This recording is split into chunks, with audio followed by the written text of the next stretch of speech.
School didn't teach us how to be good at love, so I created the Stubborn Love podcast to help you navigate it. With my expertise in the marriage therapy biz, I'll share insights on topics like sex, money, and navigating conflict, and more. No matter what stage of relationship you're in right now, this podcast is for you. Every episode has actionable tips that will help you create a happier, healthier, and more fulfilling life with the people you love. Don't miss an episode. Subscribe now and join me on this journey of love and learning for the stuff they didn't teach you in relationship school.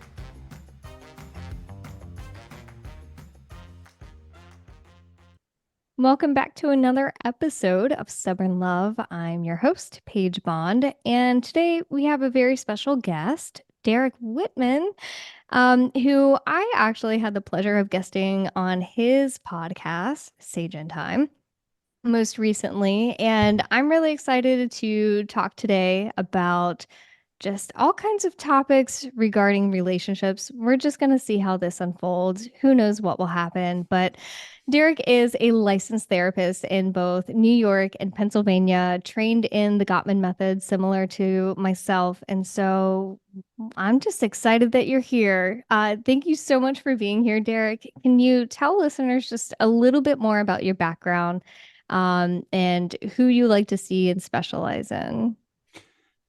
So how far back are we going in my background? It can be in the womb if you want. Probably not. But this is a second career for me.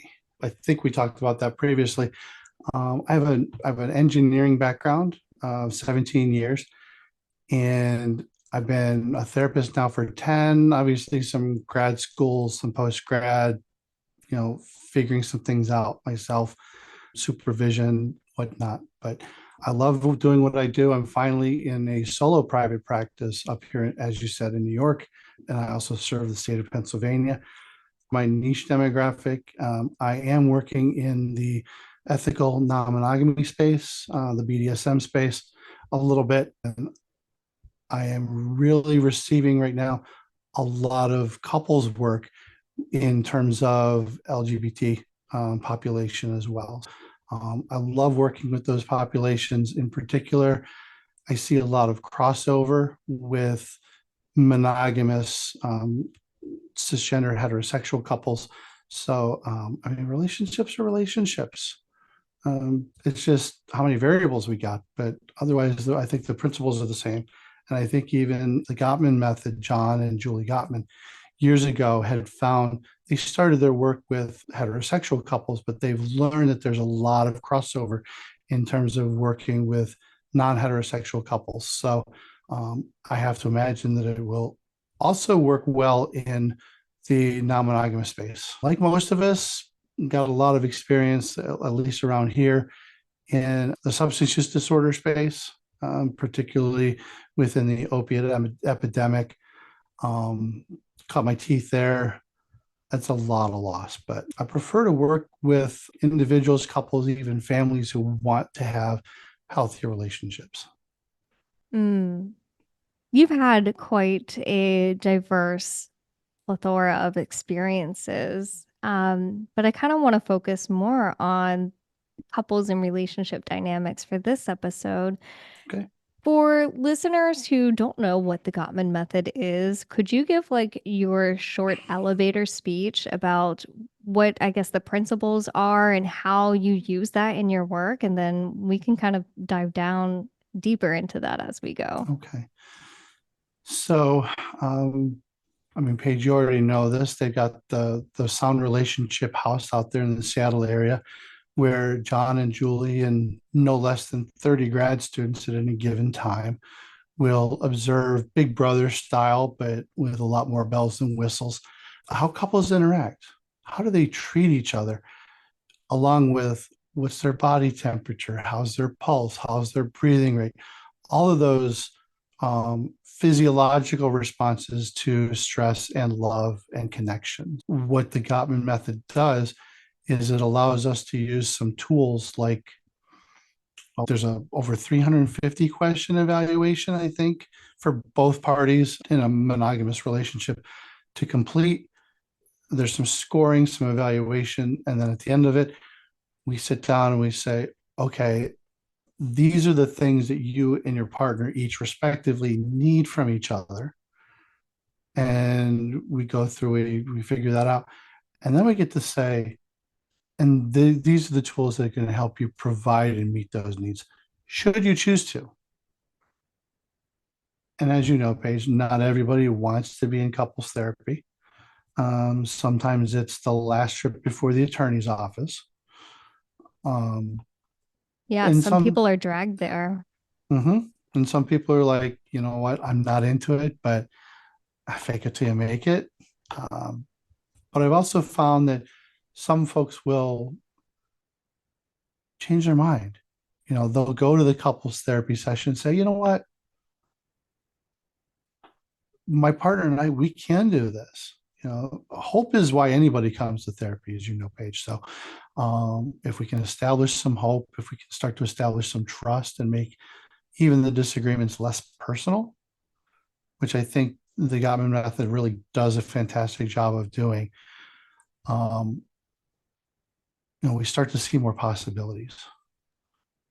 Now that you bring up hope, I feel like that makes the first session of couples coming to therapy or more than two people in a relationship coming to therapy. I think that makes it just that much more crucial to really have an effective first session because if you're not getting down to one, the root of like kind of the cycle that happens, like what comes up in their relationship and establish that hope that it could get better, like who would come back?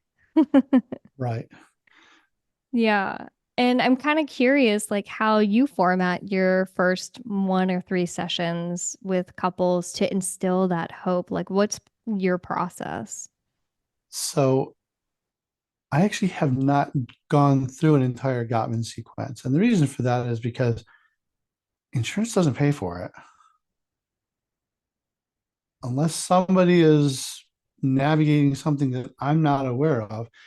And granted, I just left the group practice, so we never actually took insurance for any of the couples work. And we're talking 3 sessions, an extra hour to score, $35 for the test. We're talking well over $1,000 for 3 therapy visits. It adds up. It really does. Still cheaper than any attorney I know. That's my leverage that I use for premarital and Mm-hmm. marital and relationship counseling. I'm like, do you want to spend dozens of thousands of dollars on the Yeah. attorney? Or would you like to spend maybe less than 3 grand in like a whole year and have a really rockin' relationship? Mm-hmm. But it's hard to have that Yeah. buy-in when things are so bad too. And the thing we don't think about is there's going to be therapy either before or after the divorce. Take your pick. And if it's after, now we're adding therapy bills for kids, 100%. for extended family if they're affected. It's years ago I was actually looking at the possibility of convincing. You can't convince anybody to do anything that they don't want to do, but of addressing insurance companies and saying, look, you can pay for couples therapy, or you can pay for therapy for an entire family of an average of 4 people, and they will pay for that because that's 4 individuals are covered for years. You Now, know. isn't that just like backwards? You would think that the insurance company would want to save money.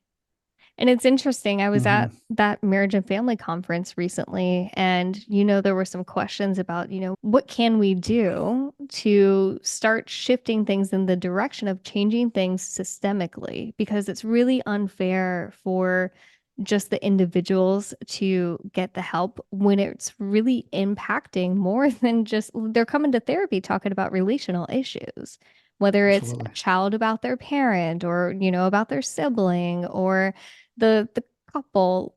Like if we don't give people access to these resources, they're not going to be used And so they're not even given, Yeah. unfortunately, not even given a chance.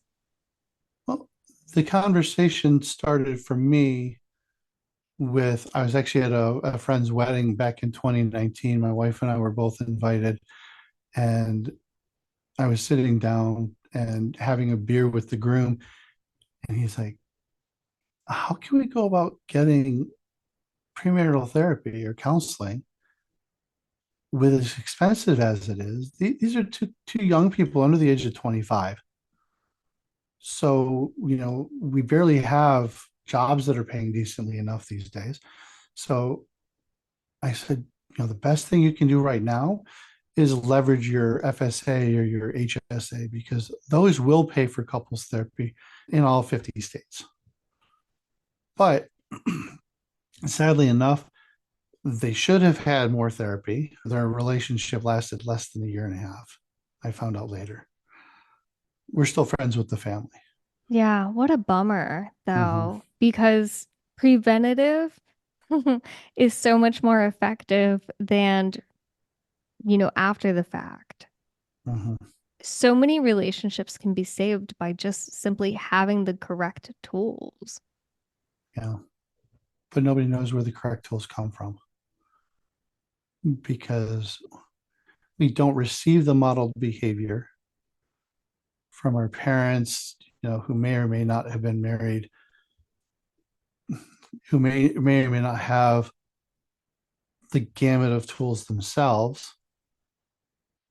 And we don't talk often about the challenges we face in marriage. So when we see these 50, 60-year couples and everything is great, well, their lives are a lot less stressful at that point because they're not hauling kids everywhere. Love my kids.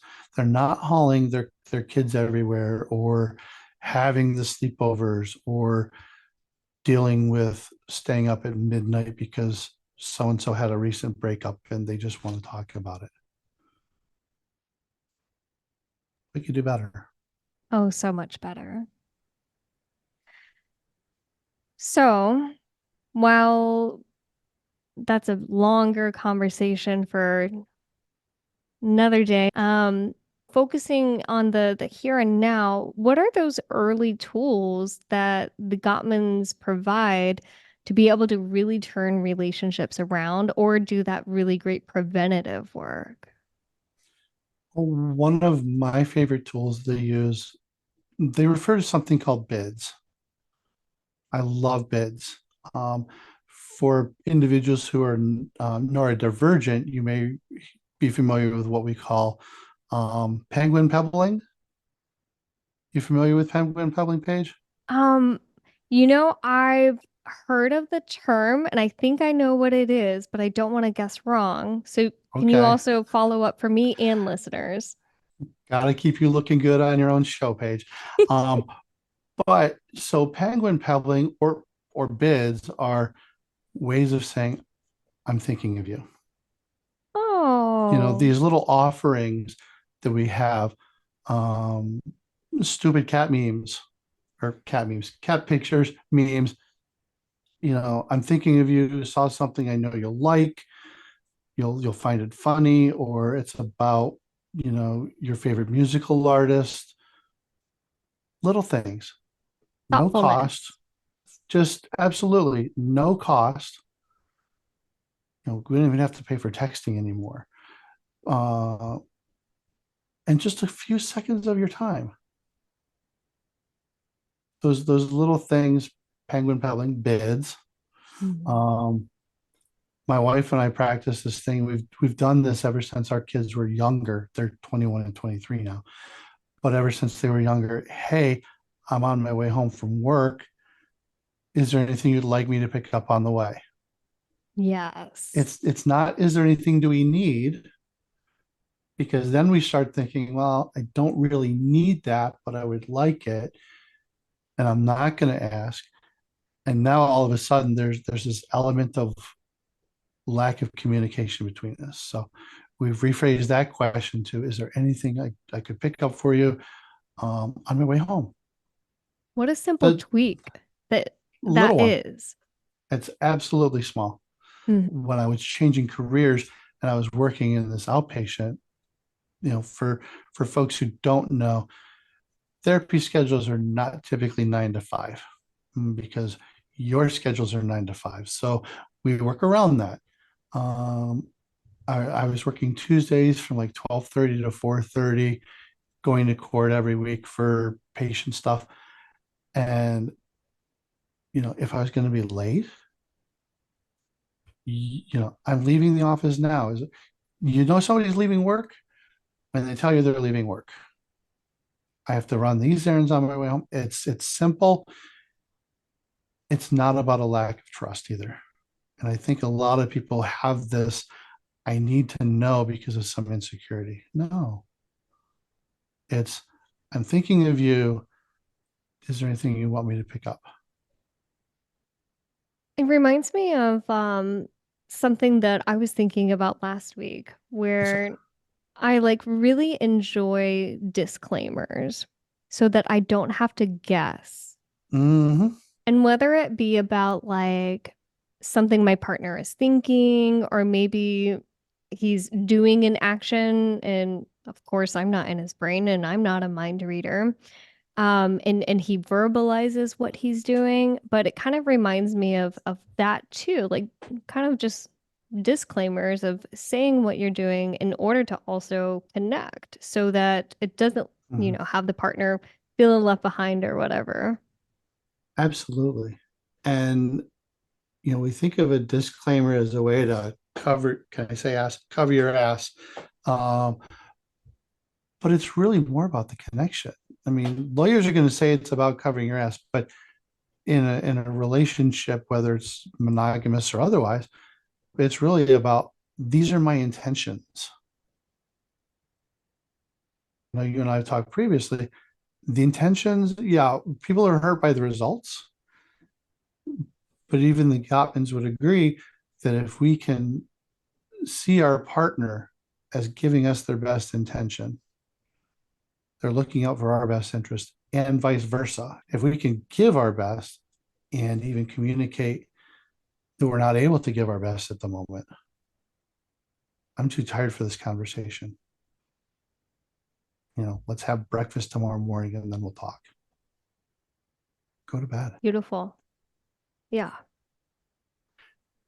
That You ever, brings up a good point what's that? because, there's so many people who have that idea in their mind of we cannot go to bed angry. We have to resolve this before we go to Mm, sleep. And instead of being able to communicate really effectively and, tie that up before they go to bed, they're dragging on for hours using poor communication, becoming more tired, becoming more dysregulated when they could absolutely. have done what you just said. Hey, you know what? I'm not in my best mind state. I can't show up for you in the way that I know that I would love to. And, Mm-hmm. I got to do something different and take a break, regulate my system. We will for sure talk about this. That Mm-hmm. reassurance that it is going to be talked about is like necessary, especially for people who um, are on the other end in a cycle where it's perpetual Right. that it doesn't get talked about. Yeah. And even telling my partner, I'm not at my best right now. That's a bid. Brene Brown, when she talks about she and her husband Steve, she'll say, how are you doing today? And it's on a scale from 1 to 100. And he'll say, I'm at an 80 right now. Oh, I've had the worst day. I'm at 30. I'm going to need you to pick up a little bit more today. Okay. Thanks for letting me know. Because if we don't do that, then, well, he sees that the dishes aren't done yet. He sees that the house is a mess. The kids are acting up. What's the matter with him? And then Oh, they go into a story about it. mm-hmm. Not a nice Yep. one. No. Um, one of the folks at the gym I work out with even said, anxiety is all about the stories we're telling. Stop telling stories and start telling the truth. I think that's the Powerful. key. It's so powerful. If we can let our partner in to our world of where we make up these stories too. That's something that we practice actually. We did coaching, and this was part of their process where they really encouraged you to use this template where it's, hey, this is the story I'm telling myself. And there's a lot more to that. But you actually let your partner know what you're making up about the situation because more than likely it's not accurate. Um, but now they have the information and can meet you where you're at and give a lot of understanding and validate where you're at. Mm. So we actually learned that on our own, my Oh, wife and I. After a while, I think we were probably about maybe 10 years ago, maybe eight. And we just started saying to each other, what we think is going on here is not really what's going on here. And it took some time to start to deconstruct, so what is really going on here? That conversation that happened 5 years ago that is coming back to haunt us every time something is similar. I've only recently been learning about my own neurodivergence, and it's taken a lot for us to connect over it. But I had reached out to a friend of mine from high school, and high school kids say the dumbest things sometimes. They're not dumb, but they say the dumbest things. Um, anybody,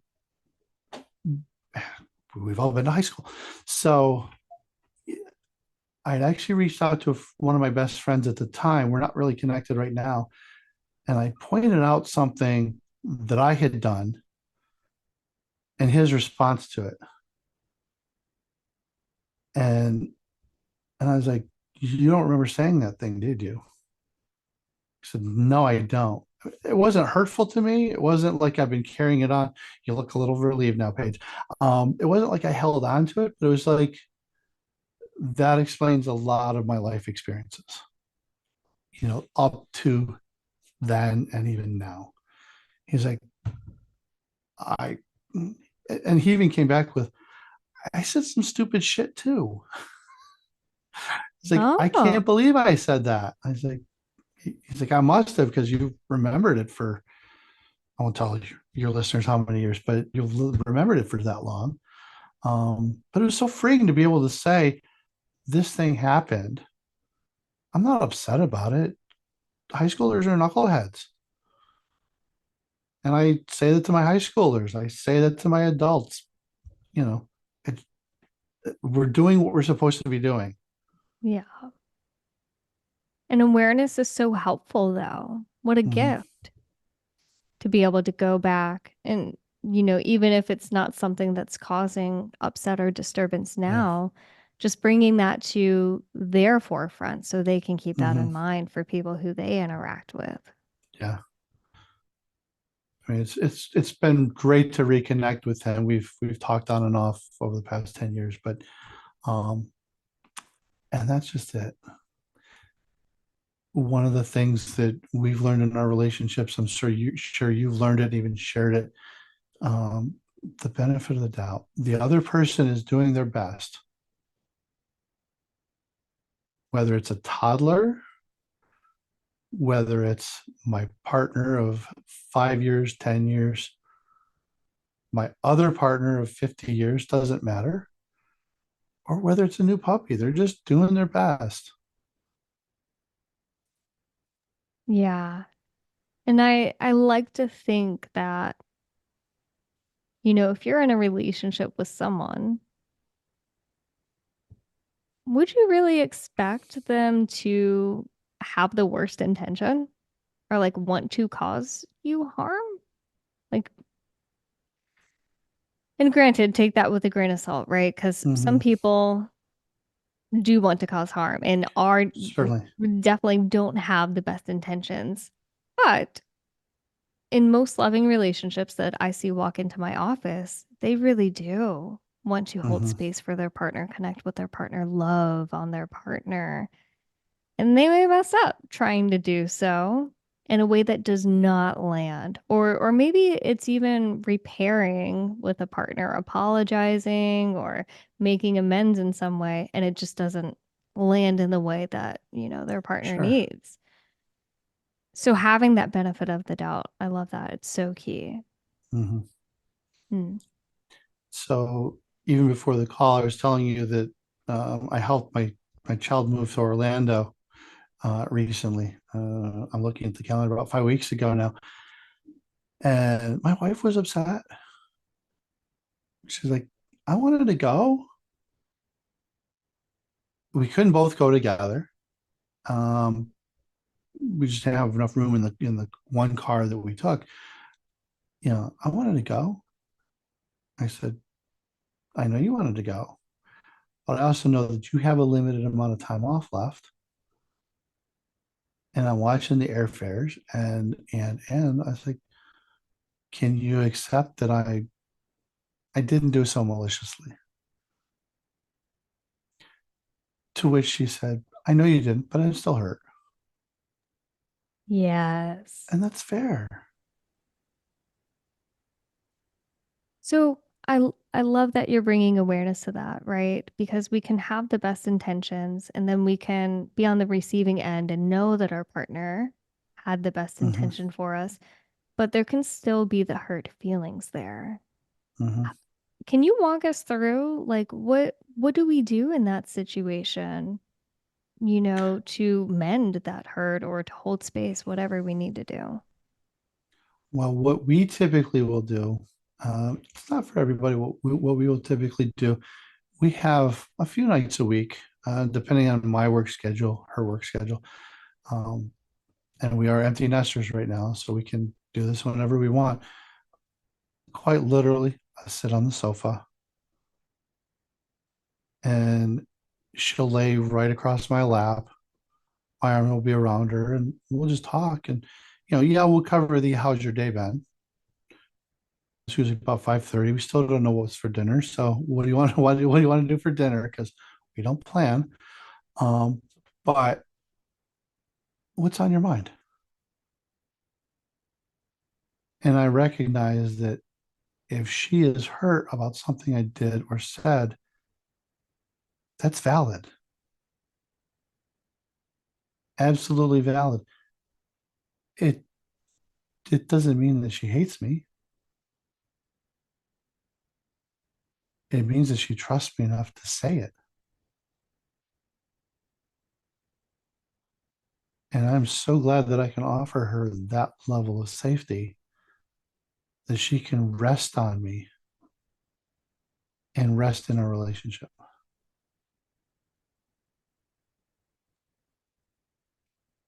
And I don't get offended by her feelings. I want her to feel safe with me. I see in various communities that I'm a part of where, am I overreacting? Is a very common question. It's like, well, your feelings are not a reaction, period. They're all internal. What are you doing with those feelings? You're throwing a temper tantrum? Are you crying? Are you calmly sharing how you feel about something?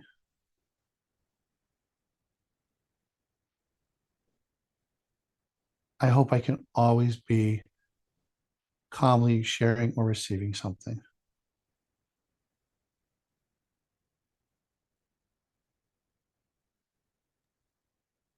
That intentionality is key, I think.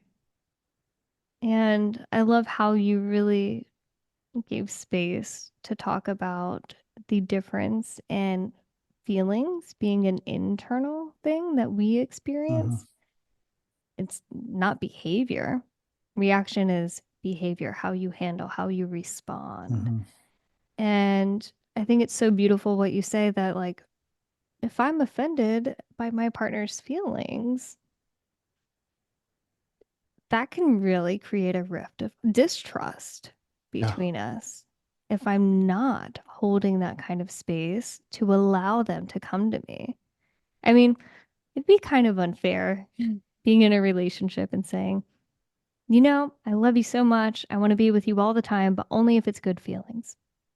Don't come to me if you have bad Hmm. feelings. Don't share those with me. Yeah. Take those to your therapist. Yeah, we hear that. Hmm. Absolutely. Ooh,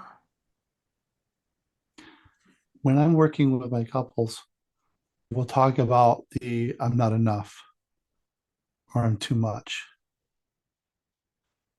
And I'll look at it, separately together. I'll look at, whoever's in front of my screen because I do this all fully remotely. And I'll say, you are Goldilocks. You are Goldilocks, or you are the baby bear. What does the baby bear do? Or what is Goldilocks? Where do you find Goldilocks? Sleeping soundly, where she feels safe.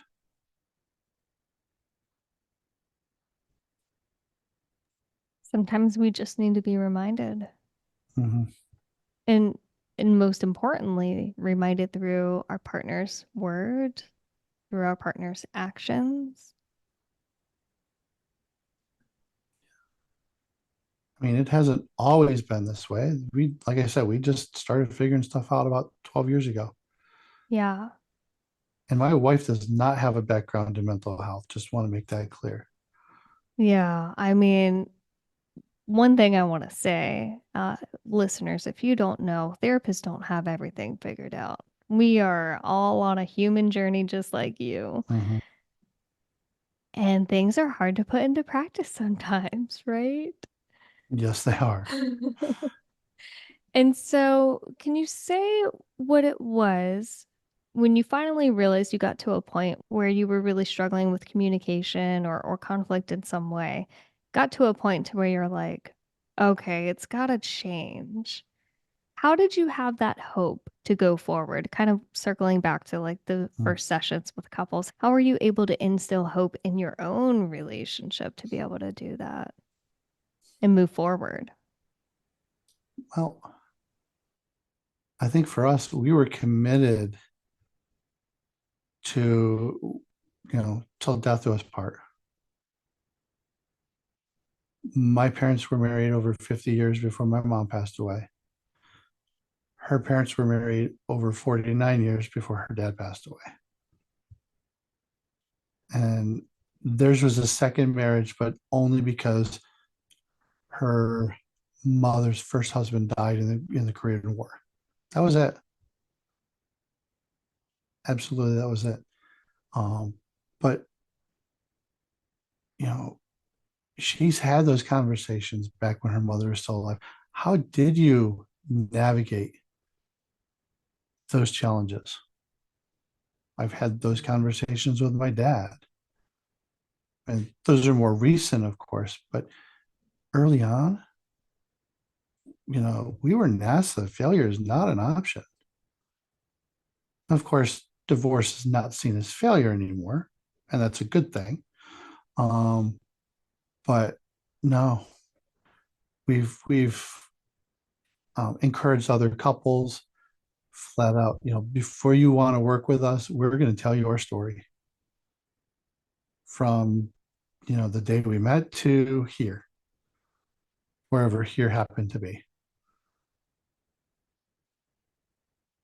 Hmm. We had this incredible opportunity. We were a small church at the time. Friends of ours, we actually knew everybody there. There's probably about less than 30 couples, maybe. And we made it a point, we want pre-marriage therapy, but we're like the second wedding in the 10-year history of the church at that point, or the congregation. So I said, I want to read books. I'm an avid reader, and I want to pick out like six couples. We're just going to take them out to dinner, their kids, whatever. Some of them had small kids, and talk to them and see what their struggles were like. What do they see in us that they're already got concerns about? Because, you know, nobody's perfect on their wedding day, even though they look awesome, they're not. And each couple had something different to give us as far as their own experience, their own wisdom. how not to go to bed angry. And I think going back to that, did do we go to bed angry? No. We call it a ceasefire, just like world theater, the diplomatic stage. I can choose not to be angry. I can choose to see something in a different way that helps me to not be angry. I can love you and I can disagree and I can Hmm. have hurt feelings all at the Yeah. same time. It's a frequent expression. I'm mostly receiving it in our house, but I love you, but I don't like you right now. It's okay. Ride the wave. Hmm. And that right there does not keep me from sending the next text, from saying, Yeah, "Hey, would you like me to pick up something on my way home?" Does not change. Her emotions do not change who I am. How she treats me does not change who I am. How she feels about me do not change who I am. That's my responsibility. I'm so glad you said that because I hear sometimes this lack of responsibility in owning their own actions or Hmm. inactions really that cause Yeah. harm or discomfort to their partner and growing the problem, making it worse when they could take ownership for who they are, who they want to be, and be loving, calm, kind, and connecting and trusting. They can choose that. I love how you shed light Hmm. on that. Thank you. Yeah. Um, there's so many quotes from this episode that I'm just going to keep in my little toolbox and pull out to the clients that I work with. So Sam. this has been so great, Derek. We're gonna have to start winding down now, Okay. but I'm wondering if you might be able to give listeners any other last words of wisdom, specific tips, or especially for people who are wanting to go down like the prevention route and not want to end up 6 years into the resentment and now going to couples therapy. What could be your best advice for giving people to have the good relationship now in the moment? Well, I always start with an individual therapist. Um, Anytime I'm working with couples, I will ask them both, are you both seeing a therapist? If somebody on social media says, hey, can you work with us? They find me somehow. I'll say, who's in therapy?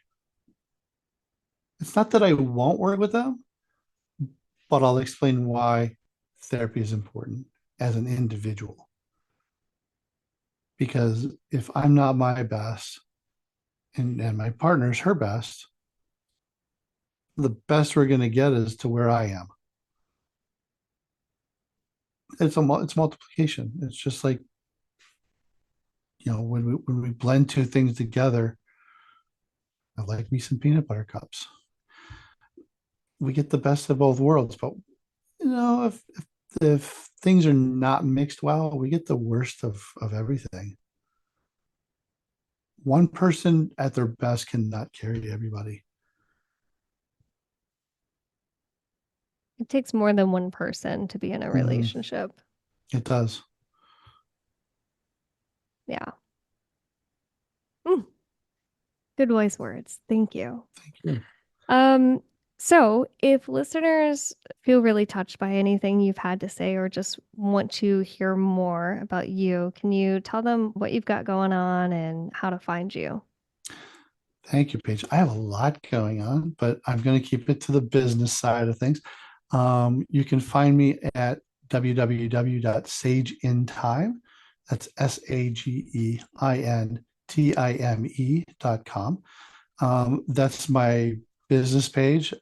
Folks that are listening in both Pennsylvania and New York can go ahead. I do take some insurances, so check out the site.